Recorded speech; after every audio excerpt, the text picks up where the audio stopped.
Abidənin müəlliflərindən biri olan xalq rəssamı Salxab Məmmədov dövlətimizin başçısına və birinci xanıma abidə barədə məlumat verdi. Bu il Azərbaycan memarlığının görkəmli nümayəndəsi, Naxçıvan Memarlıq Məktəbinin banisi Əcəmi Naxçıvaninin anadan olmasının 900 illiyi tamam olur.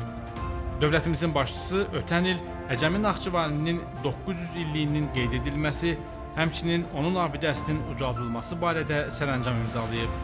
Abidə kompleksi Böyük Azərbaycan memarı Əcəmi Naxçıvaninin zəngin memarlıq irsinin daha müasir yanaşma əsasında təqdim etmək məqsədilə yaradılıb.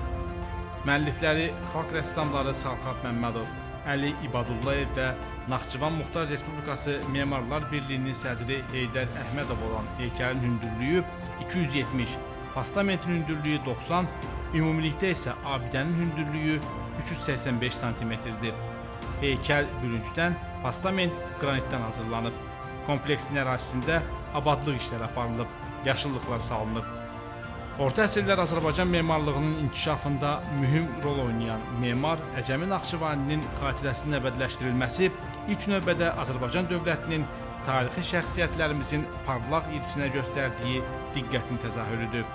Bu layihənin icrası eyni zamanda onların fəaliyyətinin gələcək nəsillərə çatdırılması istiqamətində həyata keçirdiyi mühüm layihələrdən biridir.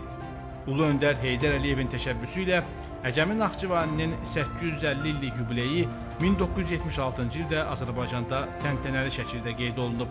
Hazırda isə onun 900 illiyinin UNESCO çərçivəsində qeyd edilən yubileylər siyahısına daxil edilməsi bütövlükdə çox əsrlik mədəni zənginliklərimizin beynəlxalq səviyyədə daha geniş təbliğində vacib rol oynayır.